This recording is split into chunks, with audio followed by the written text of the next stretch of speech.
Bien sûr, le titre de cette panel, c'est Est-ce qu'il y a une limite à la croissance du transport aérien? This is the translation. I think we can all agree that there is not just one limit, but quite a few.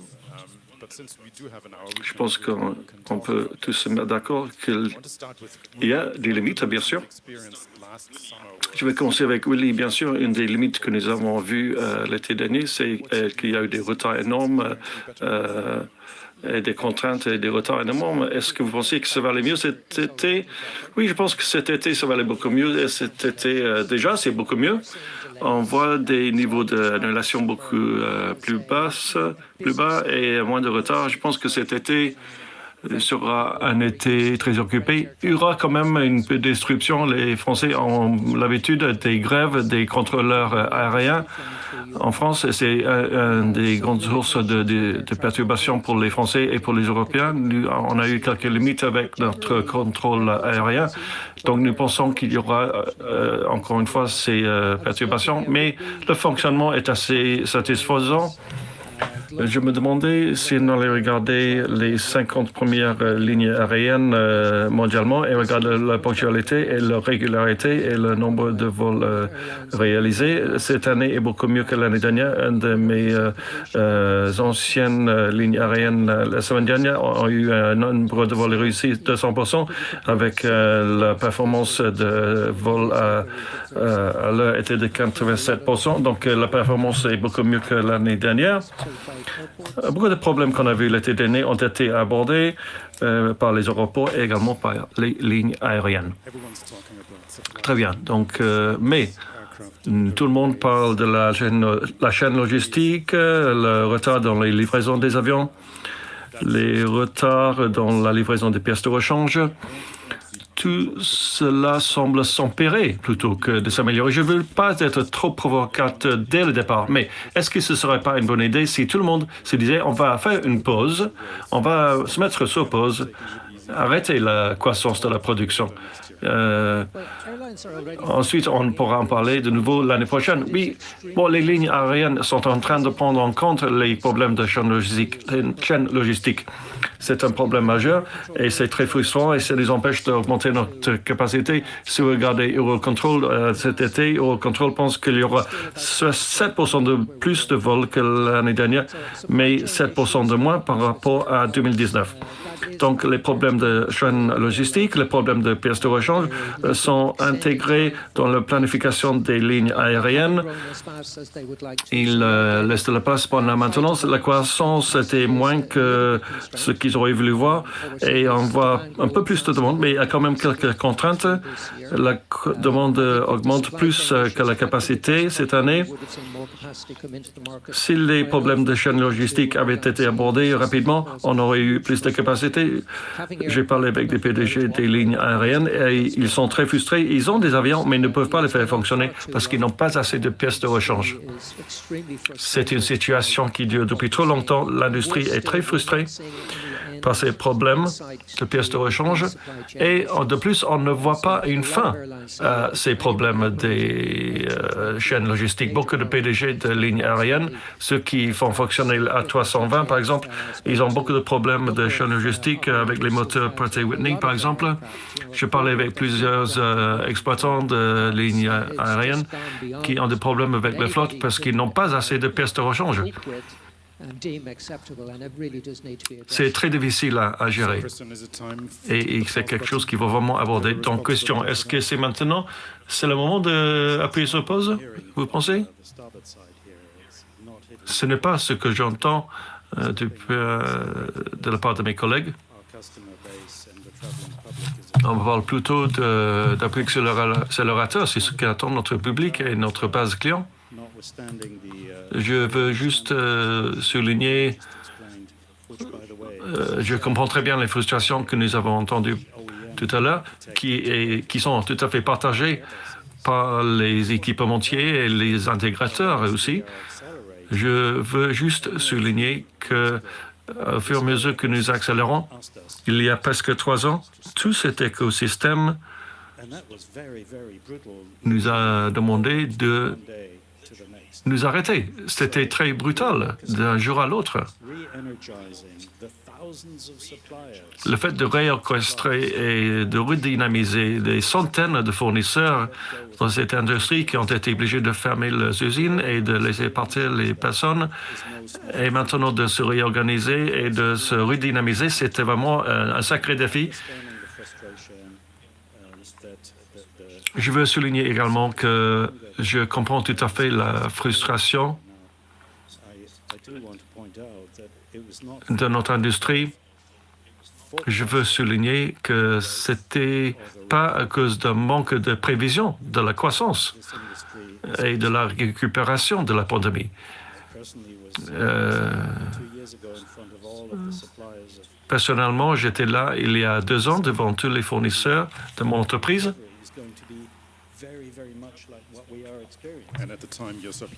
Je le disais, la reprise sera exactement ce que nous vivons actuellement et nos fournisseurs ne m'ont pas cru. Pour être honnête, les fournisseurs n'avaient pas les moyens de nous croire. Pour répondre à votre question d'origine, non, pas du tout. Il ne faut pas arrêter appuyer sur le bouton pause. Il faut accélérer et continuer à fournir les équipements dont nos clients ont besoin. Et nous sommes sur une trajectoire très positive actuellement.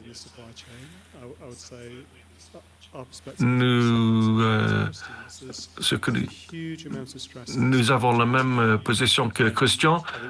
Il y a beaucoup de stress actuellement dans l'industrie et une des réalités,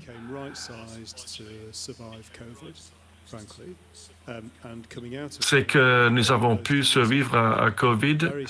À la sortie de COVID, beaucoup de nos entreprises fournisseurs sont face à des défis énormes et ont besoin d'argent pour se développer. Et dans une industrie très exigeante, où les conditions sont très difficiles, dans une chaîne logistique très complexe, où vous avez plusieurs points d'échec, vous avez ces goulets d'étranglement. Donc, c'est une période très difficile pour la chaîne logistique actuellement. Je ne pense pas que c'est quelque chose qui va s'améliorer dans un avenir proche, mais en même temps, nous sommes tout à fait focalisés sur l'exécution et surtout dans l'hémisphère nord, et nous voulons absolument soutenir nos fournisseurs. Il n'y a pas de solution rapide, je pense, à ces problèmes de chaîne logistique. Il faut mettre en place une solution systémique pour arriver sur notre courbe de croissance que nous souhaitons tous. Quels sont les effets pour vous? Campbell Wilson, vous devez rénover vos cabines, vous avez besoin de pièces de rechange. Quel est l'impact pour vous? Concernant le premier point, concernant la rénovation de nos avions, nous sommes en train de le faire actuellement. Nous nous sommes lancés ce programme où 150 avions devaient être rénovés. C'était un sacré défi à ce moment-là à cause du problème des pièces de rechange. Nous avons pu lancer ce programme. Nous avons pu faire en sorte que les avions soient convertis comme nous le souhaitions pour répondre aux besoins des marchés. Concernant la chaîne logistique en général, comme Christian disait, à une certaine époque, beaucoup de gens n'y croyaient pas. Ils pensaient qu'il y avait un changement de paradigme qui allait arriver et qu'il fallait faire en sorte que la demande allait se poursuivre après la pandémie. En fait, il y a une fermeture totale, ce qui a causé des contraintes énormes pour la chaîne logistique. Mais vous pouvez me dire que ces équipementiers de gérer la chaîne logistique, ils ne l'ont pas fait, ils sont restés assez nus, en fait. Nous savions ce qui allait arriver avec la reprise de la demande. Nous savions que tout ce que nous avions appris par rapport aux autres crises dans le passé, nous savions que tout allait revenir beaucoup plus rapidement et que la vitesse de la reprise et l'augmentation de la demande absolue pour le voyage allaient se poursuivre. Et c'est exactement ce qui s'est passé.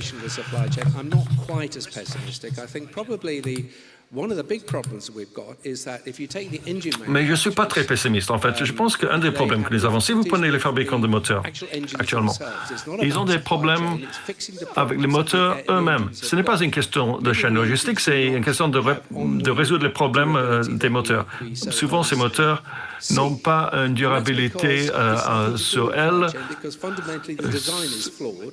Ça n'a rien à voir avec la chaîne logistique. C'est un problème de conception. Ils doivent passer du temps pour améliorer cette conception et améliorer l'ingénierie nécessaire pour faire fonctionner un moteur pendant 2 ou 3 000 cycles sur l'avion et embrasser les technologies de décarbonation, mais en même temps, ils sont obligés de gérer les problèmes et les contraintes qui sont imposées sur les moteurs par les lignes aériennes. Donc, pour moi, il s'agit plutôt de faire en sorte que les équipementiers fassent une conception correcte de le moteur, plutôt qu'un problème de chaîne logistique. Quelquefois, les composants des moteurs ne fonctionnent pas correctement. Il faut résoudre le problème fondamental de la conception des moteurs. Et, par exemple, le moteur 320 de Pratt & Whitney, Chris sait que nous avons des problèmes avec ce moteur. Pratt & Whitney, Europe est au courant des problèmes avec les moteurs Trend.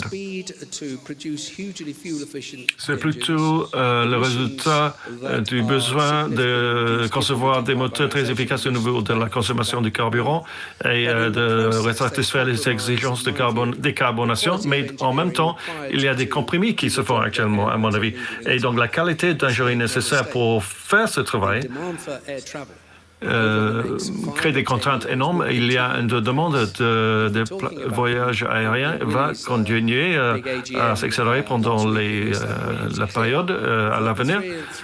La semaine dernière à Istanbul, il était très clair les 3 milliards ou 4 milliards et demi de déplacements de voyageurs qui ont eu lieu aujourd'hui, qui sont presque équivalents à ce que nous avions vu avant la pandémie, va continuer à se poursuivre. Si vous extrapolez avec un taux de 4 ou 5 % de croissance pendant les 4 ou 5 ou même 10 années qui viennent, si vous voyez ça pendant 10 ans, vous allez doubler les chiffres.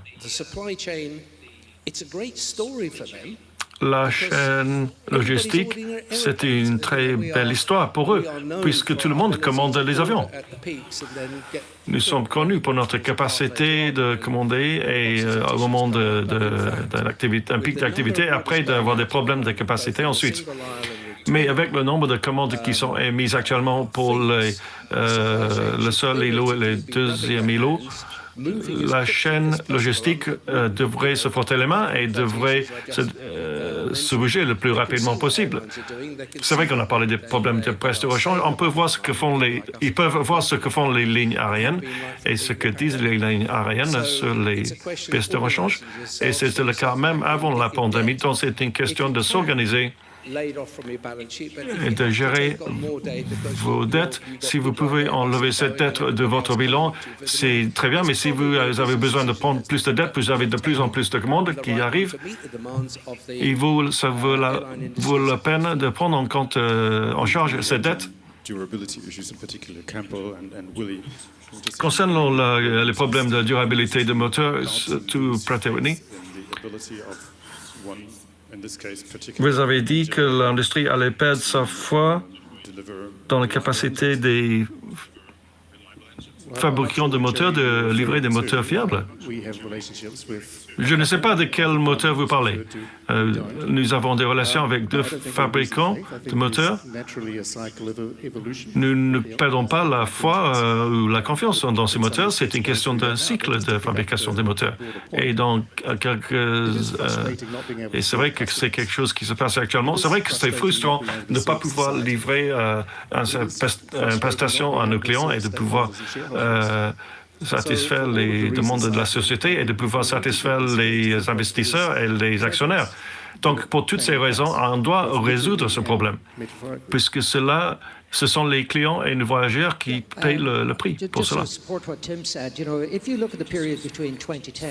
Juste pour soutenir ce que disait Tim, si vous regardez la période entre 2010 et 2019, on avait une croissance à travers l'industrie de 6% et demi, 6,8% pour le voyage international et 6,5% pour les voyages domestiques.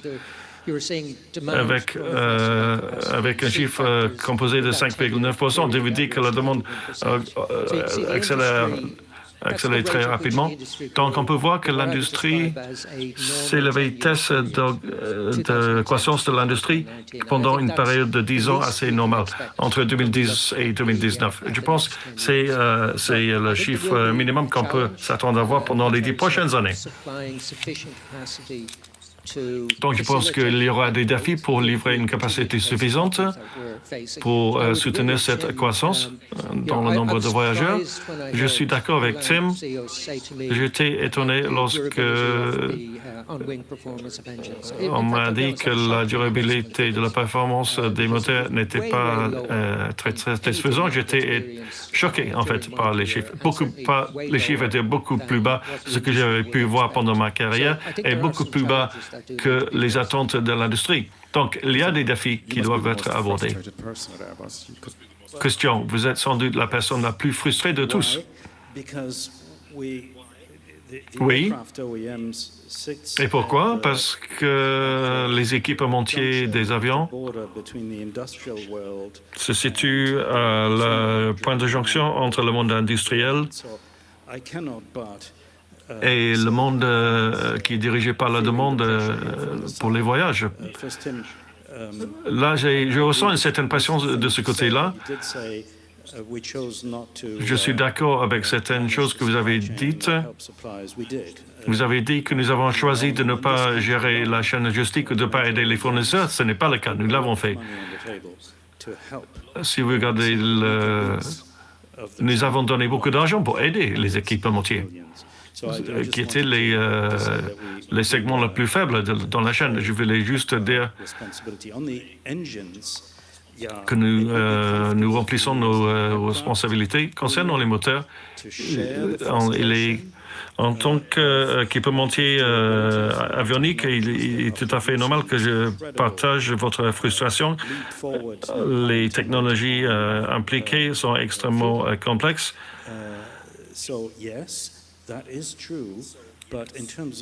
Donc, c'est vrai que la situation est complexe, mais en ce qui concerne la fiabilité et le bilan, il s'agit quand même d'une amélioration énorme par rapport à la génération précédente. Nous, chez Airbus, nous savons que nous fournissons les moteurs les plus fiables et plus durables, comme le moteur de l'A350, par exemple, de Rolls-Royce. Ce que je voulais dire, c'est que nous sommes concentrés sur l'arbre plutôt que sur la forêt. Votre question générique, est-ce qu'il y a des limites à la croissance? C'est tout à fait exact. Il y a une demande énorme dans la société civile pour les voyages, pas seulement pour le loisir, mais également pour les activités économiques et la croissance économique. Donc, le vrai défi, plus globalement, si on regarde les 20 dernières années, on a prévu que 40 000 avions allaient être fabriqués. Le vrai défi, c'est d'aborder les goulets d'étranglement de notre industrie. Je ne veux pas les minimiser, mais à notre humble avis, le vrai problème, c'est comment devenir les vrais acteurs. Nous sommes les acteurs, mais comment déployer la décarbonation de notre industrie?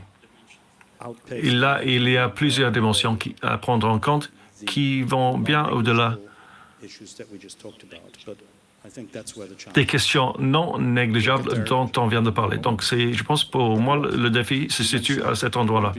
On va y arriver. Mais Rob, vous avez parlé... Steve a dit que it's a long. que bientôt il allait être un écrit libre comme en 2018. Are you that pessimistic as well? Je suis désolé, mais le son est très mauvais. C'est l'interprète qui vous parle. I want to speak J'ai beaucoup de mal à entendre. efficiency and durability. Je veux parler de l'efficacité et de la durabilité. Engine technology. Speaking on behalf of all the engine OEs this morning. De la part de tous les équipementiers, Cost challenge at a platform level. And our engines pour parler today des défis au niveau des plateformes, 84K, nos moteurs aujourd'hui, 15% more efficient than our earlier par exemple les 84K, ont une efficacité de plus de 15% par rapport à nos moteurs précédents. impact on the durability of the engines. No one would dispute. Et c'est vrai que cela a eu un impact sur la durabilité des moteurs. Can you address that? Tout le monde est d'accord là-dessus. Right on the Trent Le problème, c'est comment aborder ces problèmes ago, de durabilité. with recovering that performance. On a eu une période difficile il y a quelques années. Maintenant, nous sommes en train de reprendre la situation vis-à-vis de ce moteur. Et lorsque je regarde vers l'avenir, le mois dernier, nous avons annoncé notre nouvelle famille de moteurs And qui sera plus efficace. L'industrie est focalisée sur Ultrafan comme une architecture de moteur, mais c'est plein de nouvelles technologies que nous allons prioriser pour aborder les questions de durabilité de nos moteurs, mais le focus pour nous, c'est de remplir les exigences de nos clients, mais ce moteur fonctionne avec des niveaux d'efficacité extrêmement élevés, vraiment à la frontière de notre compréhension scientifique de la technologie. Mais ce n'est pas facile de résoudre ces problèmes et ces contraintes industrielles. J'ai confiance que nous allons réussir, mais c'est un défi en termes de chaîne logistique pour aider les fournisseurs à livrer des nouvelles technologies qui vont pouvoir nous permettre d'obtenir cette durabilité que nous recherchons. Mais cette combinaison de technologies, d'industrialisation et de chaîne logistique et également la maîtrise des lois de physique.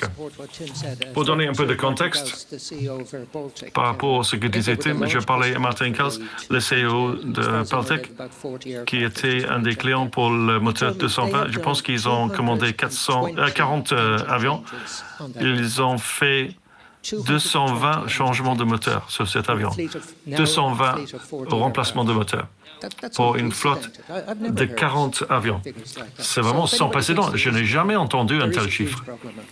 Si vous pensez qu'il n'y a pas de problème, je ne suis pas d'accord. Il y a un problème énorme.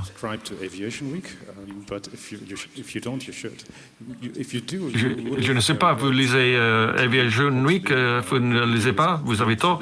Si vous l'avez lu, vous aurez vu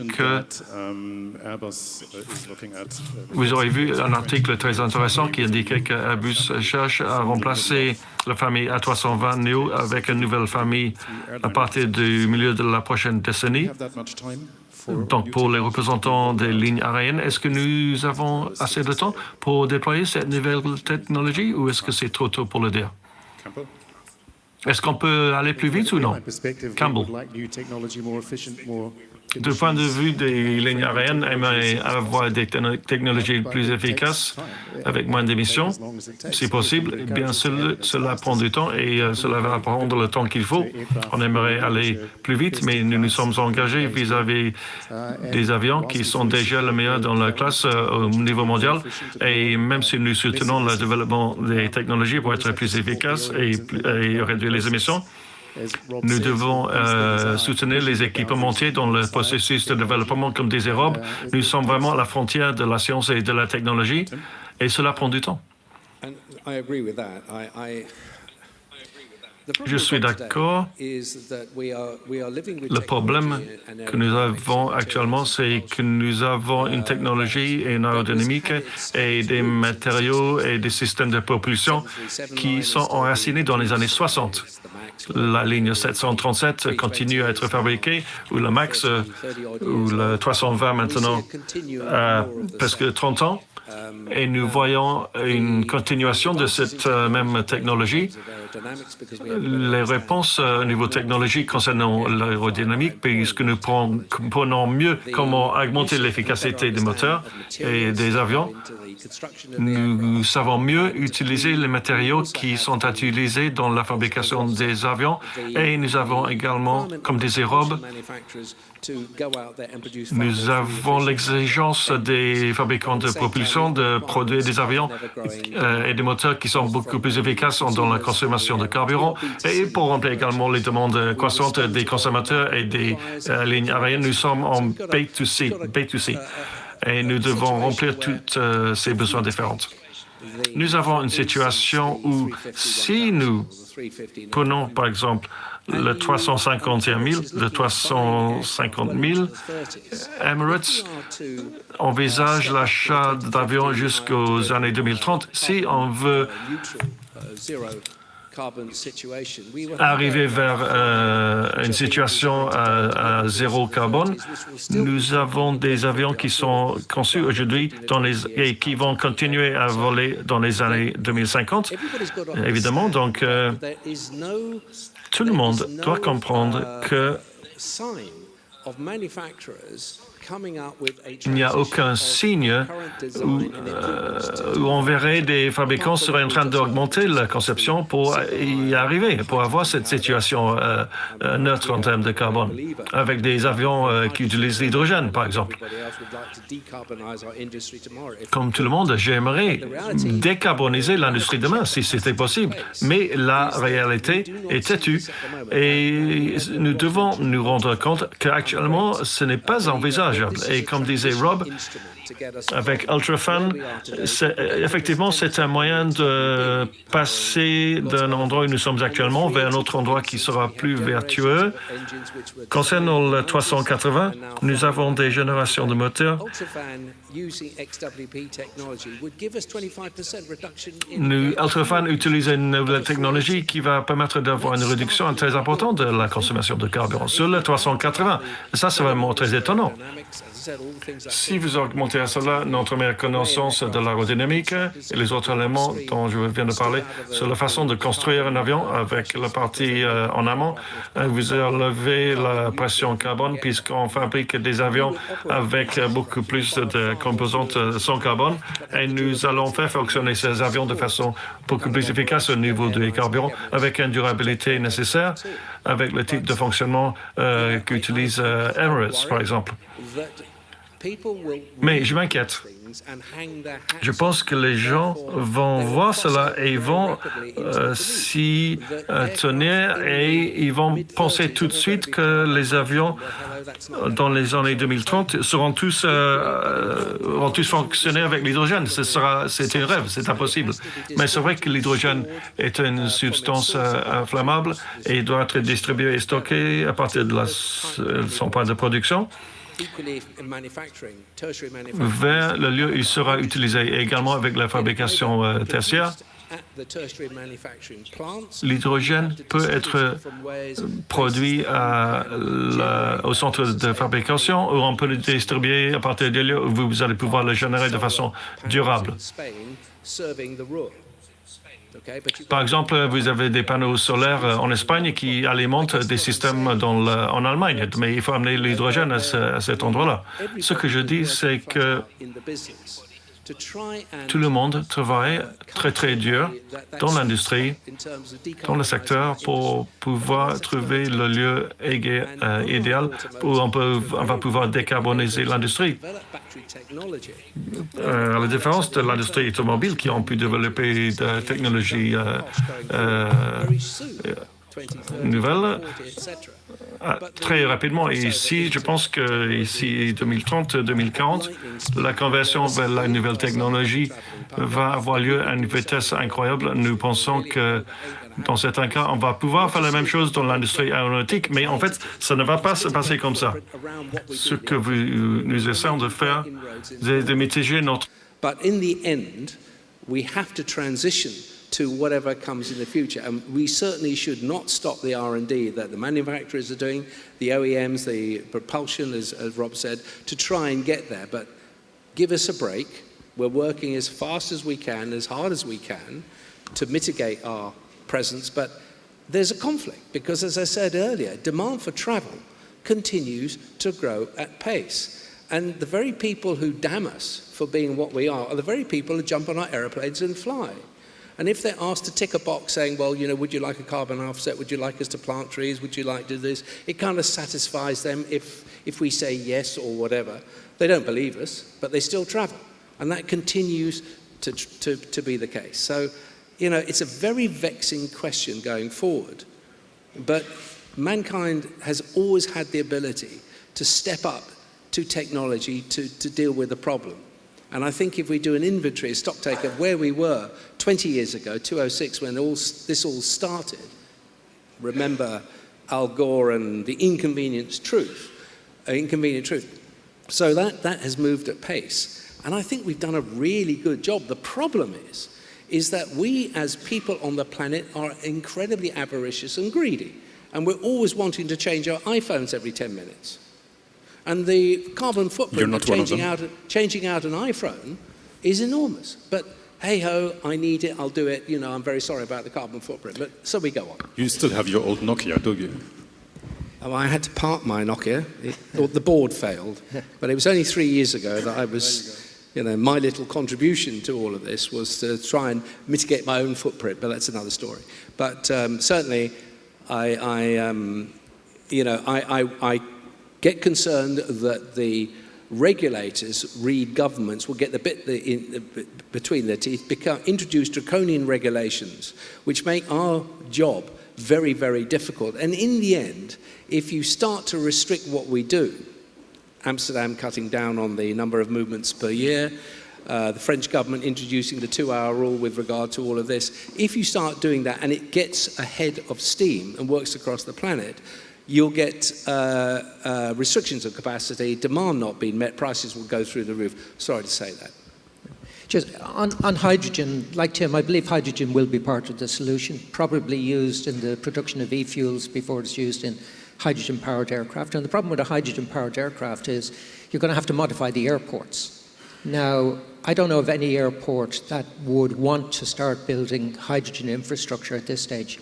And to be honest, I don't know of any airline who would support an airport building hydrogen infrastructure at an airport today. So we will need visibility around, you know, when these aircraft become available. So when I look at hydrogen, you know, I see the possibility of hydrogen-powered aircraft, but it's not going to be a major factor in our goal to net zero in 2050. I think hydrogen will be a major factor in the production of e-fuels, but again, I think that's down the road. So I think there's a lot of challenges that we face before we can say that we are going to see a really new technology aircraft in the time frame that we're talking about. So, Christian, the aircraft that Guillaume Faury was talking about in the interview seemed to be at least initially SAF-powered, not hydrogen-powered. Maybe there's a potential to convert it later. So what is it that airlines might be getting in 12 years, 13 years? Yeah, first of all, you're right to underline what Guillaume was saying is that we're working on both a relatively, let's say, conventional set of bricks, technological bricks, that will allow us to continue to make these 20-25% efficiency gains that this industry is used to through its technology waves, and in parallel, the development of technologies, including ecosystems around hydrogen. And there's quite a bit of interest, in fact, around the world on all continents from the various stakeholders in this ecosystem, including airports, to work on this research. So it's those two development streams that are happening in parallel. Hate to disappoint those that may be wanting to hear the announcement of a new airplane program. There is no new airplane program. It's a set of converging research bricks, as I said, towards something in that time frame that could be a new airplane. What we're working on today, and what we all need collectively to work on today, is, as Tim says, is to play with the cards we have in our hands. And there's plenty. The first one is the existing new airplanes and engines, notwithstanding the durability issues we talked about. But in terms of fuel consumption, do you realize that 75% of the world's fleet is still old generation engines? So what that tells us is that we can make a huge leap forward in reducing the carbon footprint of this industry and its costs by not developing, they are developed by producing and delivering the current generation aircraft. 75% of the world fleet is But Christian, you sold us the old ones. And you were still selling us the old ones not too long ago. I know, and that's what we talked about earlier. So, we came to a screeching halt. The skid marks are still fuming from 2.5, 3 years ago, and now we're increasing, and we're steadfast in our boots to increase to production rates that the very same people who said 2 years ago, you're crazy to go to rate 75. Today are saying, why don't you do it quicker? Yeah.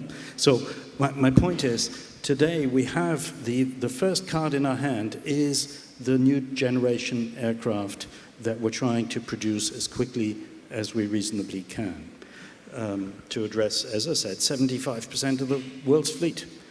And then we have huge inefficiencies in air traffic management. You mentioned it earlier.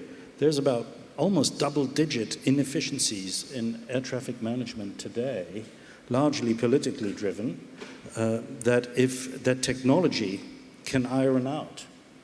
So technology here is not the issue. It's really rather more regulatory policy making. And then, of course, the elephant in the room, as Tim alluded to, is aviation fuels that recycle carbon instead of pumping more carbon in the air, and those are the three big cards we have in our hands that we can work on today. And of course, we as technology providers will be at the rendezvous with new technology, new programs in the late 30s. So speaking about technology, programme, d'autres composantes techniques. Alors vous faites beaucoup de recherches sur l'hydrogène et sur l'électronique, n'est-ce pas? Oui, je souhaiterais juste parler des responsabilités des équipementiers et puis parler aussi en tant que représentant de la filière sur le côté, sur le versant technique, parce que le défi est énorme du côté de Rolls-Royce. Et en France, il y a une base nucléaire très robuste. Nous avons évoqué considérablement l'intérêt d'utiliser ces petits réacteurs qui peuvent produire ces combustibles durables et peuvent jouer un rôle dans la fabrication d'hydrogène propre. Mais quand on évoque l'importance d'à quel point ces SMR peuvent avoir un intérêt, et là vous mesurez l'ampleur du défi, que ce soit produire les combustibles dont nous avons besoin pendant ces 10 années de transition pour retrouver une nouvelle technologie. Ce défi n'est pas un défi que nous pouvons résoudre nous-mêmes, parce que ça se situe au niveau sociétal et gouvernemental qui nécessite davantage d'investissement sur le plan de l'infrastructure pour décarboniser. Je ne crois pas que ce soit un problème technique-technologique. Non. C'est la volonté. C'est la nécessité de s'engager au niveau gouvernemental, au niveau réglementaire pour en constituer le moteur, parce que les technologies sont là, mais on ne peut pas remédier à cette question tout seul. Donc vous dites que la technologie, c'est faisable sur le plan technologique, c'est ça? Oui. Moi je pense que tout dépend du cadre temporel, effectivement. Alors, je pense qu'il faut attendre 10 ans à peu près du moment de l'approbation du permis de construire jusqu'à l'entrée en vigueur, l'entrée en fonctionnement de l'équipement. Donc 10 ans. Donc il faut les investissements. En même temps, il faut savoir comment nous pouvons faire monter en puissance l'ISMR. C'est la solution. Bon, tout est passionnant avec le temps, n'est-ce pas? Tout est faisable avec le temps, mais ça dépasse le seul paramètre de la filière. Ça implique aussi les gouvernements. Il nous reste 12 minutes, mais nous n'avons pas pour l'heure évoqué la question de l'Inde. Vous êtes PDG d'India. Est-ce que votre travail est le plus pénible ou le plus passionnant dans la filière aujourd'hui? Je pense que c'est nous sommes ici dans un pays fortement développé, dans un écosystème très développé pour la filière, sur un continent développé, mais l'India, c'est un créneau qui se développe, l'économie se développe, la société évolue. Dès lors, c'est très intéressant d'évoquer ces problématiques.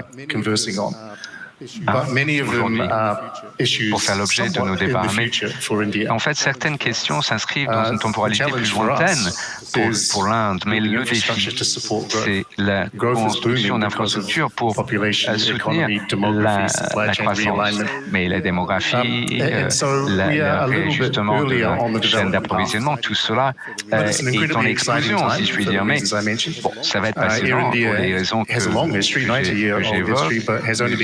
Une entreprise existe depuis 90 ans, mais en fait, on est en entité privée depuis 1 an seulement. Donc, transformation énorme, pour consolider 4 compagnies pour en faire un service de bas coût, moderniser la technologie, inculquer des préceptes de base, la gestion de la performance notamment. Ça fait partie de transformer une compagnie ancienne, toutes les actualisations qu'il fallait opérer. Effectivement, ce sont des défis. Mais nous avons un stock de compétences énorme. Il faut aligner cela avec les objectifs. Il faut qu'ils sachent à quoi ressemble une bonne compagnie aérienne. En même temps, il faut prendre à bras le corps les défis, les problèmes qui existent depuis de longues années. Il faut quand même progressivement affiner notre démarche. Nous le faisons dans un temps très court. Donc, en fait, il n'y a pas une facette qui revêt davantage plus de problèmes que d'autres, mais prise ensemble, cela rend mon travail un peu passionnant. Vous avez acheté quelques appareils auprès de Boeing. Quand est-ce qu'ils arrivent? En fin d'année, c'est ça? Les premiers Airbus vont arriver vers la fin de l'année. 470 appareils sont commandés, 250 provenant d'Airbus, une contribution significative de CFN pour 800 moteurs, Safran pour d'autres composantes. Mais cela souligne la taille et la croissance du marché indien, le plus gros pays par population, classé 5e sur le plan la croissance composée annualisée, 5 à 6%. C'est une question remarquable et c'est un marché peu compris. En total, nous avons énormément une flotte très vaste. Donc, si vous regardez notre flotte, c'est petit comparativement à la taille à terme du marché. Donc, d'après des informations proposées par Boeing cette semaine, la croissance composée annualisée de 4,7% pour les vols domestiques indiens. C'est le plus élevé dans le monde. En même temps, l'Inde n'est pas un marché pleinement libéralisé. Vous avez 66 000 sièges par semaine, n'est-ce pas, chez les Émirats. Donc l'Inde doit se libéraliser davantage. Si vous regardez cette période 2019, l'Inde 12% par an pour la croissance composée annualisée. Donc si vous regardez le potentiel de croissance indien, c'est incroyable ce qui va se passer dans ce pays. Et pour pour les consommateurs indiens, pour en tirer le bénéfice qui s'impose, il faut quand même repenser la régularisation, la réglementation en vigueur. Le marché indien a été dominé par l'ancienne Inde qui nécessitait un soutien massif de l'État. Ce n'est plus le cas à l'avenir. Si moi j'étais Campbell, moi, je serais passionné par les opportunités qui s'expriment sur mon marché. Si je peux les capitaliser sur cela, pour que je puisse accéder au marché, il faut quand même que les gens puissent accéder à mon marché à moi. Mais le potentiel est énorme, ça regorge de potentiel. Hein. Tim, qu'est-ce que je peux dire? Nous avons investi considérablement en Inde. Campbell l'a dit, hein, il a parlé des chiffres. Ces chiffres continuent à être époustouflants. Hein, il y a 3 mois, l'Inde est passée le pays le plus populeux sur la surface terrestre, à moins que les Chinois les ont rattrapés dans les dernières 5 minutes. PIB, la cadence la plus forte, on en est presque, on en est à 8-10% en fonction du calcul. La demande des passages aériens vers et à partir de l'Inde reste robuste.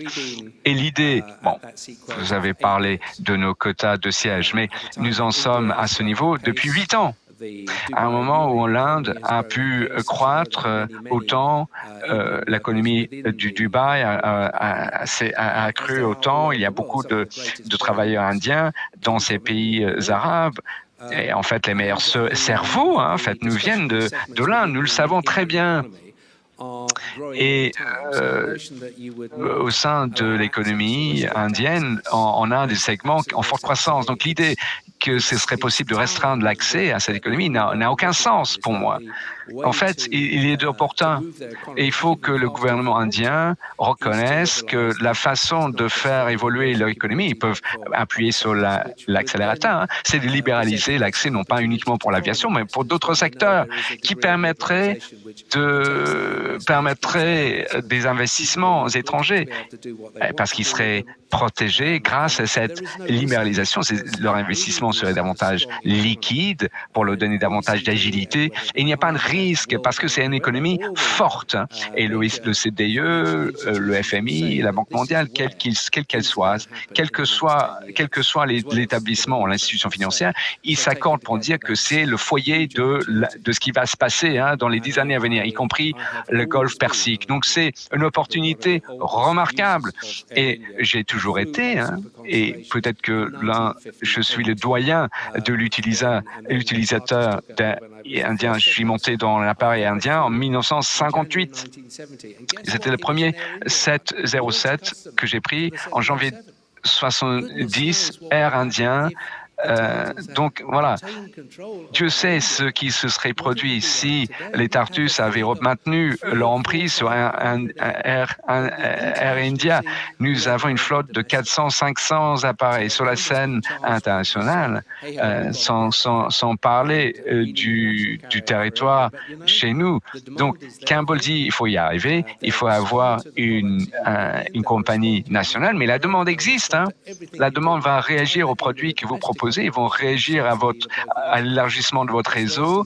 Si vous couplez ça au vol interne de votre compagnie, c'est un plateau en argent. Il a le meilleur boulot du monde.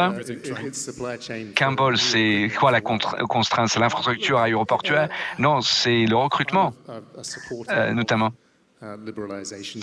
Alors, je suis partisan de la libéralisation sur le plan général. Avec le temps, la tendance a été d'accueillir davantage de croissance provenant de l'extérieur de l'Inde. Ici, nous sommes dans un contexte de pays développé. L'Inde est en voie de développement et il y a un échange d'opportunités, certes, et de bénéfices et de reconnaissance de capacité de leur côté de capitaliser sur ces potentiels. Mais En fait, démographiquement, l'Inde est très forte. Bon, il y a un accès à un marché, mais le marché indien est très populeux. 470 appareils, c'est un fort investissement. On va faire croître cela. Ce ne sera pas la dernière commande que nous allons passer. Nous allons déployer tous les efforts pour relier l'Inde sans arrêt aux Indiens dans la diaspora, ce qui va nous donner davantage d'occasions en matière de business, mais également en réduction d'émissions. Donc en fait, il faut faire croître l'appareil pour permettre à cette compagnie qui est privée depuis peu, faut qu'elle puisse trouver son créneau et permettre aux uns et aux autres de voler avec elle. C'est le côté de la libéralisation. Mondialisation, on est en phase de rétablir les accords pré-Covid, la France-Chine, Chine et États-Unis notamment. Il y a ce type d'exemple, mais est-ce que vous êtes préoccupé que cela va prendre trop de temps? Bon, je pense qu'il y a 2 ou 3 exemples, mais je ne dirais pas qu'il y a pléthore d'exemples de restrictions en vigueur aujourd'hui suite au Covid. Très clairement, nous appelons de nos souhaits un retour à une normalisation, mais ça ne sera pas fait à tant que la guerre ukrainienne existe. Si on ne peut pas entrer dans l'espace aérien russe, on ne peut pas retrouver les niveaux d'exploitation de 2019. Je souhaiterais voir l'espace aérien russe ouvert à tout le monde. Je ne vois pas de risque sécuritaire associé au fait de survoler le territoire russe. Bon, c'est une question politique. Les compagnies aériennes en sont victimes, sont tributaires du système géopolitique. Donc voilà, ce serait sympa de voir tout cela normalisé aussi rapidement que possible, mais je pense que c'est peu probable tant que la guerre en Ukraine perdure. Évidemment, nous voulons tous en voir la fin de ce conflit et de voir la paix revenir dans la zone et un retour rapide à une exploitation, à l'ambiance d'exploitation normale. Il nous reste 1 minute 19 secondes. Dans 3 jours, la manifestation va s'ouvrir ici. Quelles sont vos attentes par rapport à cette manifestation? C'est chouette de se revoir physiquement. Cette manifestation, pour moi, va cimenter le CRI qui nous incite à nous intéresser aux grosses problématiques de la filière, un cri de ralliement. C'est-à-dire, on va rassembler les fabricants, les compagnies aériennes, les citoyens et le grand public, et à travers le grand public, les décideurs politiques. Et puis, il y aura quelques commandes à passer, n'est-ce pas? C'est le nerf de la guerre ici, n'est-ce pas? C'est l'objet même de la manifestation.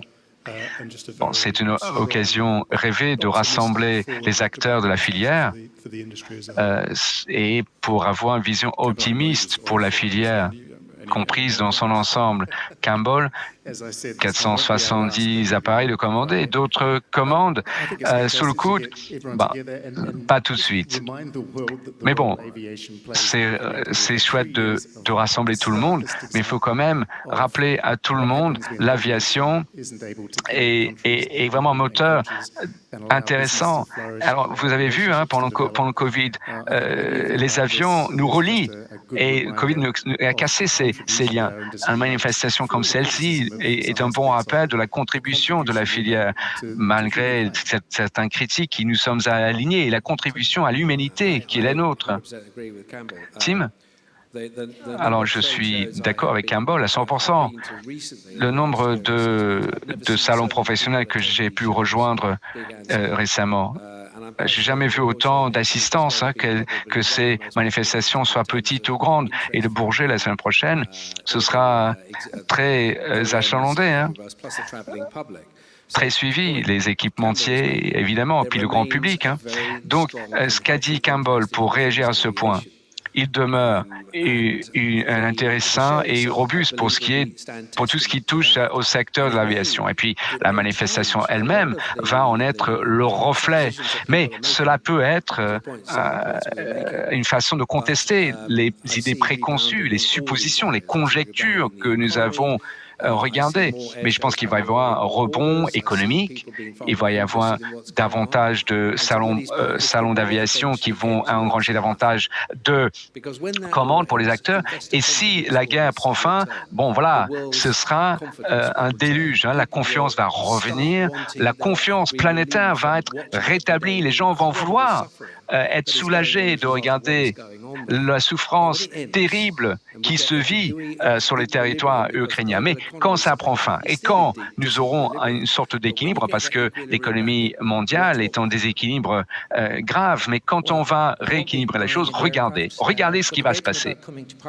Bon, je ne vais pas acheter d'appareil, mais ce qui est intéressant à venir ici, c'est la troisième fois que je viens ici, j'ai pris le train de Genève et pour que les gens sachent, mon train était en retard de 25 minutes, c'était cher, le Wi-Fi ne fonctionnait pas, le service à bord, bon, j'ai vu les meilleures prestations sur un vol de Ryanair. Donc les gens évoquent le train. L'aviation, je peux vous dire, c'est remarquable. C'est remarquable, hein, son apport pour le monde. Et on va continuer dans ce sens. Et je pense que, je l'espère, ce salon va renforcer la confiance qui existe s'agissant de notre filière. J'ai aucun doute, nous allons atteindre nos objectifs. Et je pense que l'avenir est très florissant.